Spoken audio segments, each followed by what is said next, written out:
Okay, I'd like to call the Plan Commission meeting to order for Tuesday, January 5th. Roll call, please. Mayor Kodowski, Here. Steve Kabacki, Here. Mike Skiffington, Here. Jim Allen, Present. Jake Krieger, Here. Corey Campbell, Here. and Gary Paul. Here. Please stand for the pledge. Allegiance to the flag of the United States of America and to the republic, one nation, under God, indivisible, with liberty and justice for all. And please remember our men and women throughout the world in uniform. Before I do an action on the agenda, I just wanted to mention that if anybody would like to lower their face mask when they talk into the microphone for the audio can be heard a little easier, that's fine. So. Thank you, Madam President. Okay, I need an action on the agenda. I have no changes. Move to approve as presented. Second that. We have a motion and a second to approve the agenda as presented. All those in favor say aye. Aye. Opposed? Motion carried. Action on the minutes from the Plan Commission meeting December 1st, 2020. Motion to approve is presented. Second it. We have a motion and a second to approve those minutes. All those in favor say aye. Aye. Aye. Opposed? Motion carried.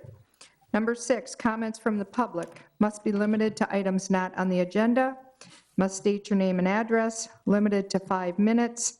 The board's role is to listen and not discuss the item. Personnel items cannot be discussed nor individuals named, and the board is not able to take action at this meeting. Anybody have anything to say on items not on the agenda? We will move on. Action items. 7A, action regarding a requested two-lot certified survey map for parcel VA-L331-1 on Arts Lane. Aaron. All right, take that off so people can hear me a little better, hopefully. There you go. The requested certified survey map is, as President Kardasky alluded to, is on Arts Lane. As you can see on the screen, I'll bring it up here for you. The proposal is to split an existing lot that has a duplex with a lot 1 and into lot 2. So it's to split an existing lot into 2 lots for 1 additional buildable lot to the south. In terms of, the property is currently zoned R1, one-family residence, which would permit the 1 single-family home on the property. Review comments or recommended conditions of approval include the following. The Ashwaubenon certification should be revised to name Chris Teskey as Ashwaubenon Village Clerk, with apologies to former Village Clerk Patrick Moynihan in attendance. Client name at the bottom of the pages should be revised to Nail It LLC. Approval by the Brown County Planning Commission. Coordination with the Ashwaubenon Public Works regarding the installation of utility laterals for lot number 2, and payment of the park impact fee of $469. If you have any questions, I'll be happy to answer them for you. I just have an easy one. That lot's only 90 feet along the road. The rest of them in that area appear to be 1.5 times that. It's not, is it the only lot that's 90 feet? So the property, since they're zoned R1 residential, the minimum lot frontage is 90 feet. 90 feet. Yep, so it meets the standards for a lot. Okay. Aaron, did I say, or did I hear you say lot 2 could be used for residential? That's correct. It could be used for 1 single-family residential home. Isn't this all commercial property in one way or another? No, this is on Arts Lane. Am I lost here? So this would be on Main Avenue and Arts Lane. It's a dead end that ends at Highland Ridge Golf Course. There's a few other homes located on there. It's largely residential surrounding that lot. Correct. No. It's a dead end that ends at a farmer's field. Right.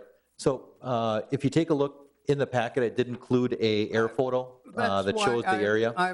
I've got I got a certified map here, but I am just totally lost in this one. I'll bring it up here on the map, give you a better sense of where exactly it is. It goes south off of Main Avenue in South Ashwaubenon. And it leads to a farmer's cornfield. And that Arts Lane will probably be an extension of a roadway access to future development to the south. Is that correct, Aaron? Potentially. Yep. Correct. Let's see, almost there.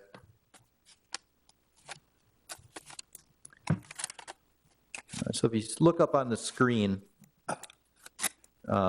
this is Main Avenue, West Main Avenue right here. Capital Credit Union is right here. And then there's the dead end road right here, which is Arts Lane. There we go. Now, hold it. So here's Spirit Way, the cemetery on Main.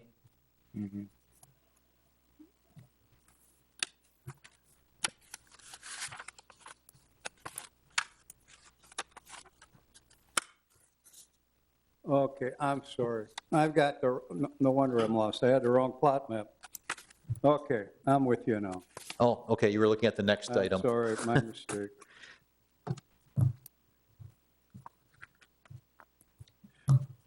Now, that is on Arts Lane, am I correct? That's correct. Okay, the reason I'm questioning this, I think it would be on Arts Lane, if you look to the west of lots 1 and 2, that's a vacant lot behind the photographer's office there, I believe. And I kept questioning you on that, Aaron, about what's happening with that when they took all the trees out of there. And I know that house, that person that owns a home there, he's been calling me several times. You've met him also. Right. Yes, he's asked about the property behind his house back here, behind the photography studio, and nothing is happening there. This is the property to the north. Actually, would he be owning Lot 1, the person I'm talking about? No, No? Okay, no, that'd be down further then. correct. Okay, I know he's got an out garage similar to this situation here. Okay, I'm with you now. Okay. Any Okay. more questions? All right, now, if there's no questions, I'll move to approve as presented. Second, So motion and a second to approve with recommended staff conditions? Were there staff conditions? There are. Yes, with conditions. And is that okay with the second, Jim? Okay, so we have a motion and a second to approve the two-lot CSM with recommended staff conditions. Any more discussion? Hearing none, all those in favor say aye. Aye. Opposed? Motion carried. 7B, action regarding a requested two-lot certified survey map for parcels VA-54-2 and VA-55-A in the 680 block of Mike McCarthy Way. Aaron?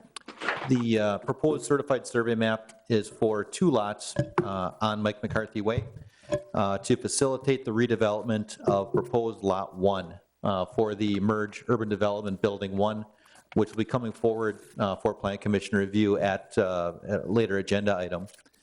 Lot 2 would remain with the Ashwaubenon Community Development Authority. So at this time, to split those up to facilitate, again, the development of Lot 1 for merge urban development, building 1 on Parcel 1. A couple identified, or one other item to just mention is that there is a 15-foot sanitary easement along the back lot line. That actually is not used anymore and could be vacated should Merge decide they would like to use that property for something else. That was part of the reconstruction of Mike McCarthy Way a couple of years ago. In terms of staff recommended conditions of approval, add Airport Zone C notification to the notes. That's notifying the airport of any construction, land disturbing activities within the area.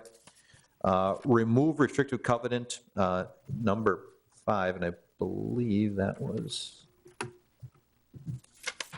just take a look at that one here real quick.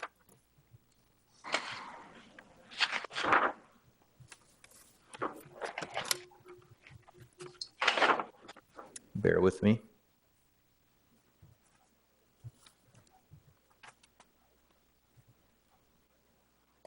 Yes, I believe on your copies it may say restrictive covenant number 6. That was a typo. It should be restrictive covenant number 5. Should be removed and placed in notes. A restrictive covenant is actually a legal restriction on the property. In this case, this is strictly a note indicating that Lot 2 will remain with the Ashwaubenon CDA. So it's just more of an informational piece than as opposed to a legal restriction on the use of the property.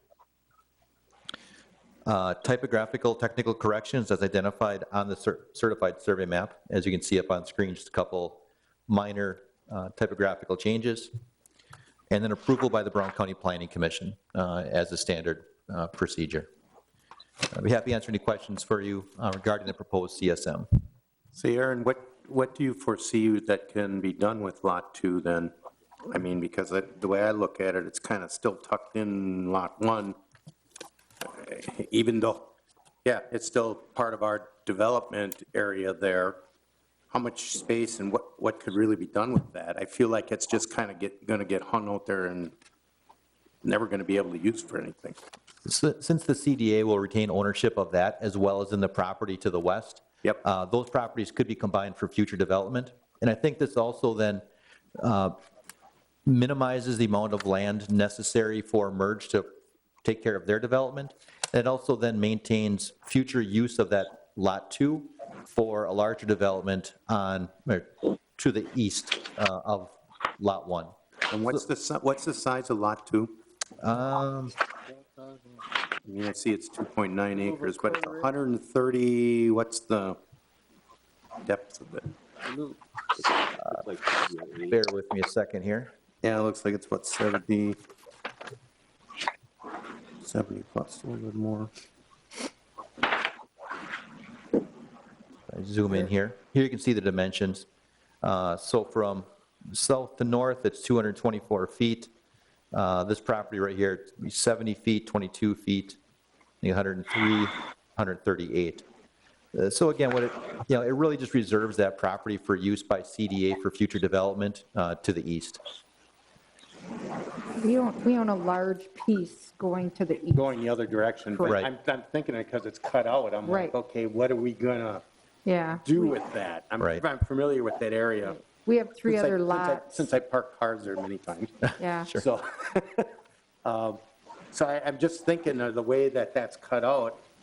Okay, what are we gonna, Yeah, so the apart. CDA owns Ballpark? these properties over here as well. So it all becomes part of it. So for future development, what'll probably happen is that the property lines will be rearranged to incorporate this property into these additional ones to the east. Aaron, do you think Merge will have any interest in that lot? Hopefully. We'll see how building 1 goes, and I guess we'll go from there. You know, that is only a little over a quarter acre of property. It's pretty small to put any sizable building on. Well, and again, I guess I want to reiterate, we're not placing a building on that quarter acre of land. What would happen is it would be combined with the property to the east, which is also owned by the CDA. Aaron, could you refresh my memory or reboot my memory as it relates to what Merge is going to do on Lot 1? Yep, and we'll be getting to that as part of the agenda. But what they're looking at is it's a 5-story mixed-use building with commercial on the first floor, residential above, as well as then use as a climbing gym business also incorporated into the building. Now, touching kind of the details of that in the site plan review, but it basically follows the L shape of Lot 1. Yeah, that just clarifies things for me to justify the approval of this. Sure. Okay, thank you. Welcome. Okay. Any other questions or discussions? Just one question. You said there's 3 lots we own after that, meaning the village? How many lots was that? The village would own everything from, including Lot 2 to the east, all the way to LP Meridian. 2 Meridian, okay. Yep. Okay, I know where you are, okay. Okay. You would So like, then, Aaron, the west butts up to the bar property then? That's correct. Okay, all right. They sold this once before, right? We did have interest in a piece of this property. It was to the east of this, actually up against LP Meridian. That was for a hotel that eventually fell through. So you need a motion to approve the two-lot CSM for parcels VA 54-2 and VA 55 with the staff conditions, is that correct? That's correct. So moved. Do we have a second? I'll second it. Okay, we have a motion and a second to approve the two-lot CSM with staff conditions. Any more discussion? All those in favor say aye. Aye. Opposed? Motion carried. 7C, action on requested site plan review for exterior improvements, 2040 Holmgren Way, parcel VA-89-6. The requested site plan review, since it is within the Village Center District, is subject to review by Plan Commission and Village Board for approval. This is the former Green Bay Blue Building across from Capital Credit Union Park. The business is moving in there, and I'm probably going to butcher this name, is Fresenius Kidney Care, or FKC for short. It's a dialysis clinic. To facilitate the clinic and its use, they like to expand the parking lot around the back, as you can see on screen.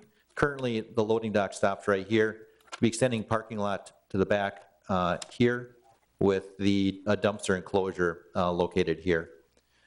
Other changes to the exterior are just limited to closing in an overhead door and punching in a few exterior windows on the north elevation. In terms of, let's see, it's a very straightforward site plan. Staff did not have any recommended conditions of approval for this project. It's good use for a building that's sat for a while. It is, and it does fit within the zoning district. I think it's a good use. It's a necessary service in the community. I think it'll be a good community partner. Okay? I would recommend approval. Okay, we have a motion to approve. Can second that. Okay, motion to approve as submitted to the village board. Any other questions? All those in favor say aye. Aye. Opposed? Motion carried. 7D, action regarding amending the Ballpark Square Planned Unit Development Ordinance for proposed Steinhafel's furniture signage. Aaron.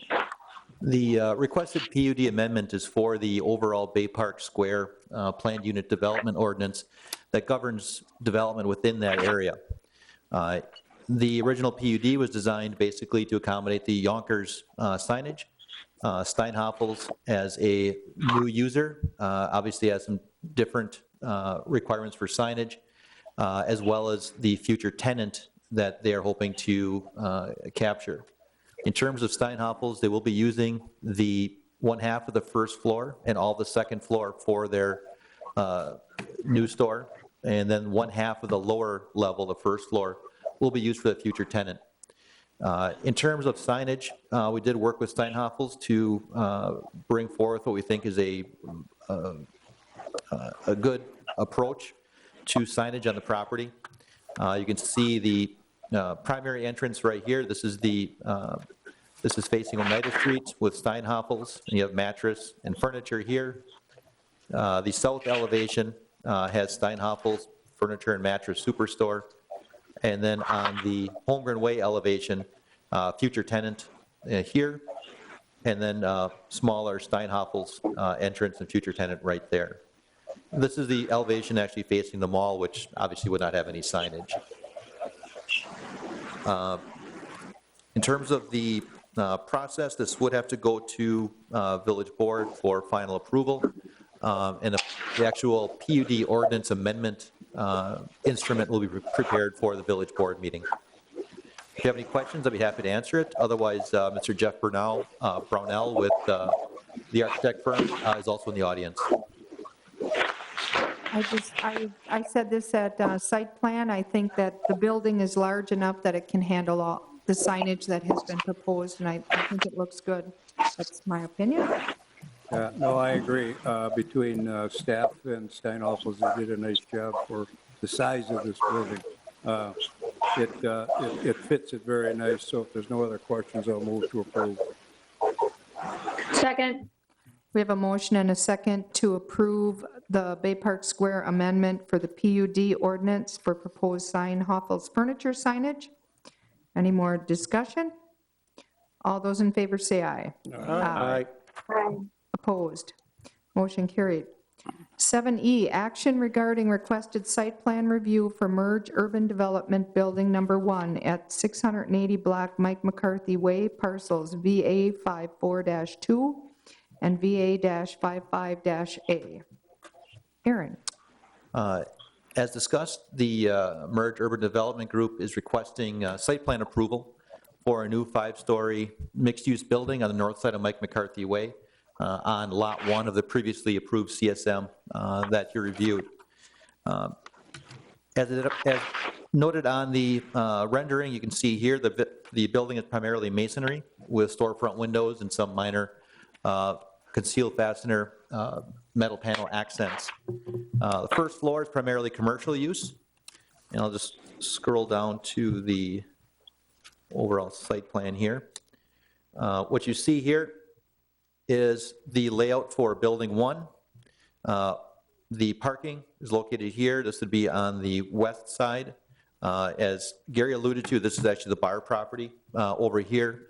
There's a future connection to provide for access to that site as well.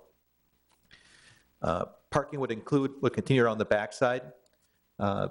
There is, again, due to high water table, groundwater table within this area, the ability to do any kind of underground parking really is cost prohibitive, as we found out as well as with the general capital project to the south.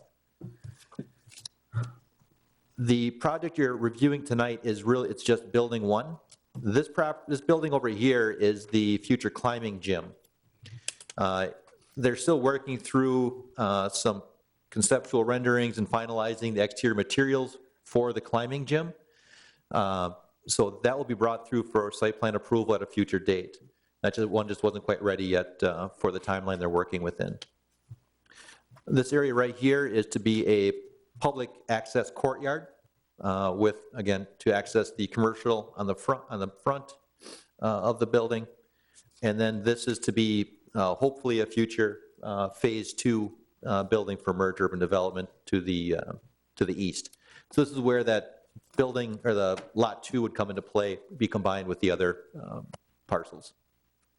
Okay. Just a couple other renderings here. In terms of stormwater management, they are able to buy into the Ashland Pond for stormwater quality purposes. For stormwater quantity purpose, they will have some underground storage for stormwater. Here you get an idea of the rendering. The colors don't come through all that great, but it is primarily a red brick with some architectural detail associated with that.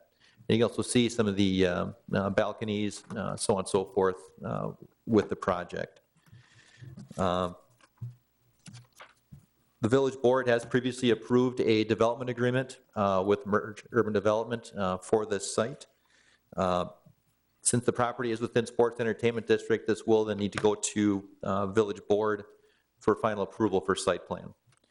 In terms of recommended conditions of approval, there are a few of them. I'll just read those off for the record. Review of the climbing gym exterior to be submitted separately for site plan review. Coordinate with Public Works and Forestry regarding feasibility of proposed planter beds along Mike McCarthy Way. All metal panels are to use fully concealed fasteners. And then, of course, the catch-all meeting all other applicable requirements of 17-2-200 and other village codes. Review, coordinate restriping of parking stalls on roadway. Since this will have a new driveway access, the on-street parking of Mike McCarthy Way will have to be recalibrated and restriped. In terms of stormwater, they will need to submit the actual stormwater calculations to demonstrate the flood capacity for the stormwater management. From public safety, There's some discussion about making sure the drive lane on the north and west sides of the building are to be designed and sized to accommodate fire department access. So obviously they're large trucks to provide access to the site. The drive lane must pull through a round building or provide a turnaround for emergency vehicles. Work with public safety on possible relocation of fire department connection to Mike McCarthy side of building. So again, the primary firefighting location will be off of Mike McCarthy Way. They like to have the fire department connection on that side as well. And then provide private fire hydrants as necessary for their maximum 400-foot hose laydown from their trucks. From forestry, providing a detailed planting schedule with scientific and common names of proposed plantings for review and approval by forestry. Provide detailed planting diagrams for all landscaped areas. And then note that owner will be responsible for all plant material planted in the right-of-way, with understanding the village will not be held responsible for damage caused as a result of normal operations, and making sure the maximum plant height is no greater than 30 inches to provide for visibility for vehicles. And last but certainly not least, Bike and Ped was very pleased to see that there is indoor bicycle storage proposed for the building. They would also like to see just a exterior bicycle parking near the main entrance, consistent with the bike and pedestrian plan. If you have any questions, I certainly could help to answer them. Otherwise, the folks from Merge Urban Development are also available online if you have questions for them. I hate to show my ignorance, but I don't know what a climbing gym is. Does the gym climb up a few stories, or is there ropes hanging down for kids to climb, or what? So it's basically if you can picture an indoor rock climbing wall. So it's something that is very popular with people younger than me, quite honestly. And it is something that it'd be a nice amenity. It's been very popular with another project in Milwaukee that the climbing gym has been part of. So they see this as being a potential draw to the area, not just for the residents there, but also more regionally to help draw people to the area. But that's, Jim, that's for more younger people. that's not part of the Right, yeah. site. Yeah. As I mentioned, the exterior elevations weren't quite ready yet, so that'll come through for a separate review and approval by Site Plan Review Committee, Plan Commission, and Village Board. Gary, when we were younger, I just have- we used to climb bluffs and that kind of thing. This Okay, is, me too. I just have a question generally, not about this area. Aaron, are there sidewalks as part of this, and what, if there are, what size are they in this area? So we do have actually extra wide sidewalks all the way down Mike McCarthy Way to Great. facilitate pedestrian accommodations throughout the area. Perfect. That's what I was hoping. That fits really well with this whole walkable district. That's great. Okay.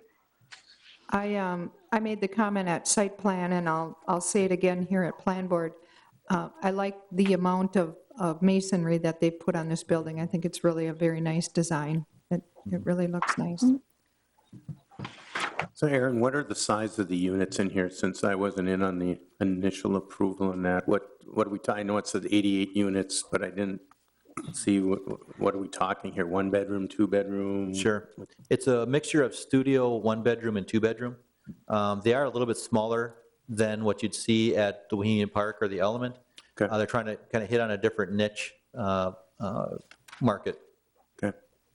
Did you, possible pricing? What are they talking about? I guess I'd probably defer to the folks from Merge Urban Development for kind of the detailed questions on that. I guess Brent, Joy, or Rose, would that be able to answer any of those questions? I'm online. Can you all hear me? Yes, we can. Thank you. Hey, this is Joy Hanneman. We're developing a similar project in Oshkosh right now, and our studio units are designed to be furnished as well. So our studio units are around $1,000 starting, and then our two bedrooms, depending on size and patios and all of that kind of stuff, are about $1,400 and up. Okay, thank you. What is the schedule on construction, ballpark? I guess, Joy, could the schedule on construction, what are you guys looking at? Yeah, so our development agreement requires that we begin construction before November 1st of next year. So all our site plan design is tracking toward that deadline. We do believe that there will be some more environmental on site as well. So that has to be factored into our schedule as well. So that's 2022? The 2022, Joy, is that correct? No, I'm sorry, 2021. Right, that's what I thought. You confused me on that one. Yeah, I thought that's what it was too. That's what year I was in. Okay, thank you. Okay, any other questions? I would need a motion to approve to send to village board With staff conditions? with staff conditions. I so move. And seconded. We have a motion and a second to approve this site plan recommendation to village board with staff conditions. Any other questions? All those in favor say aye. Aye. Aye. Opposed? Motion carried. Thank you.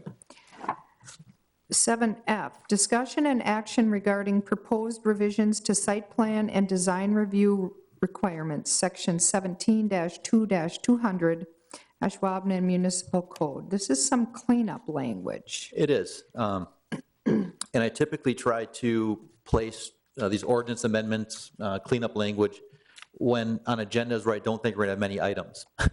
So when I put these two agenda items on here, I didn't have many items. They came through pretty fast and furious after that.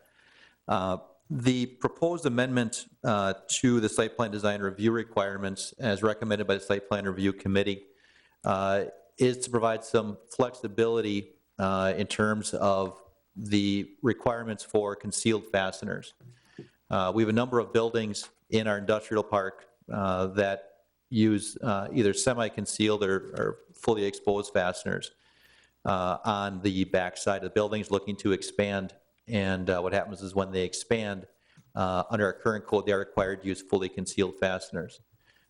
From a construction, design, and maintenance standpoint, that does cause some issues on their end.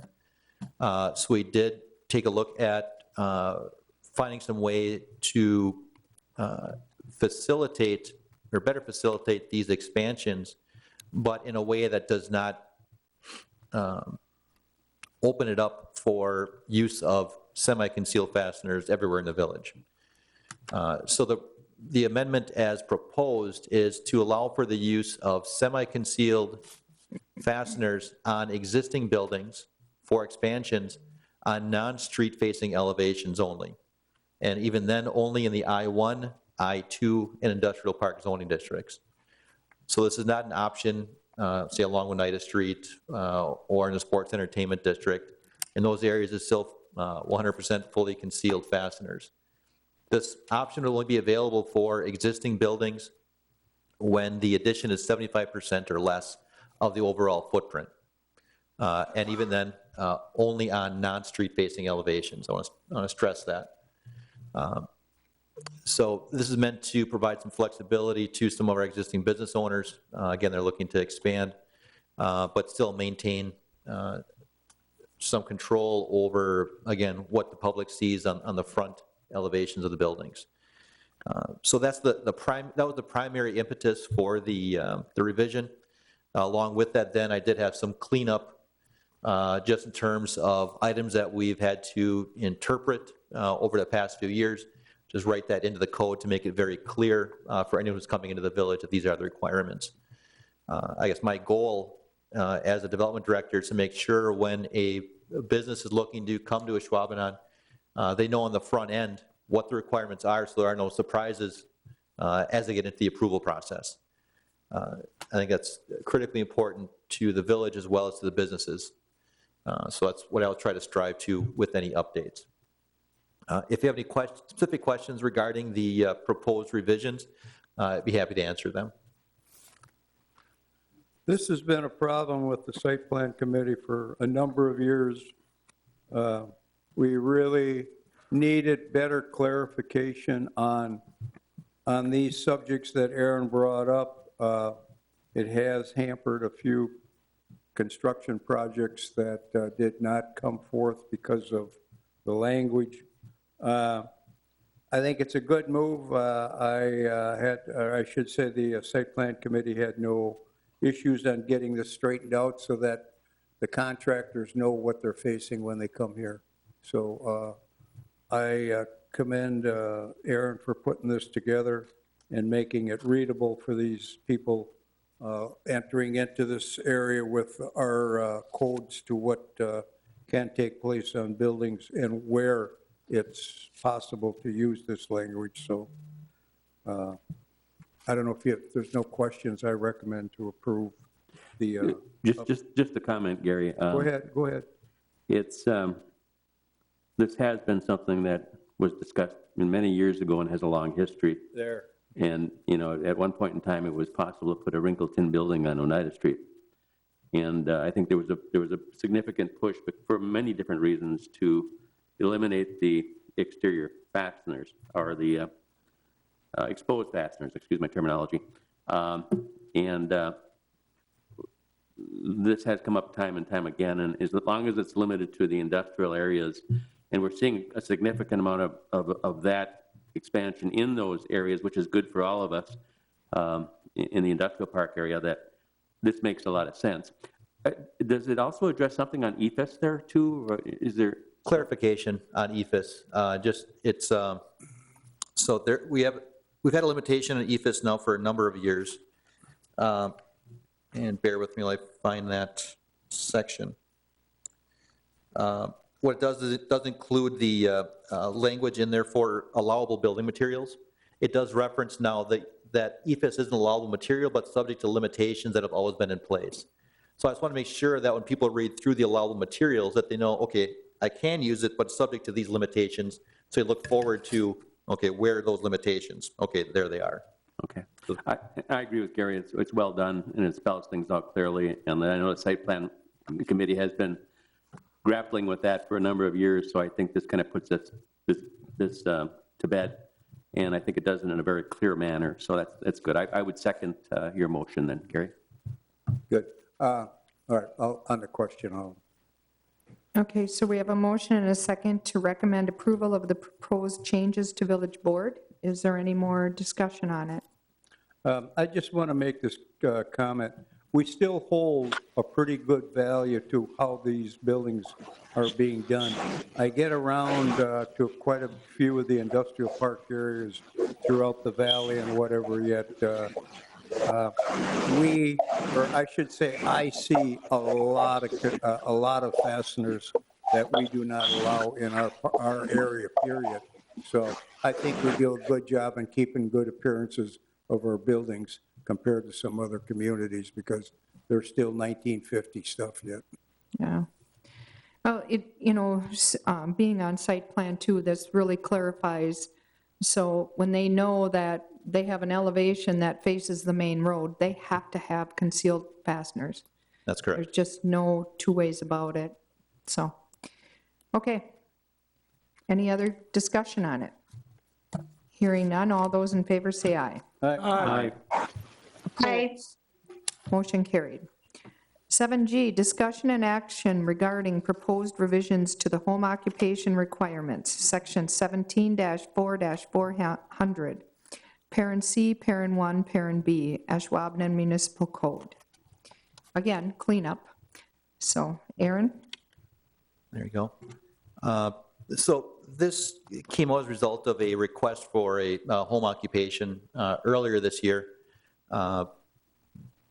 And the applicant made it a point to list out or point out in our code that under our home occupations, we have language that says, as identified here, acceptable home occupations, when within the above requirements, a home occupation includes but is not limited to the following.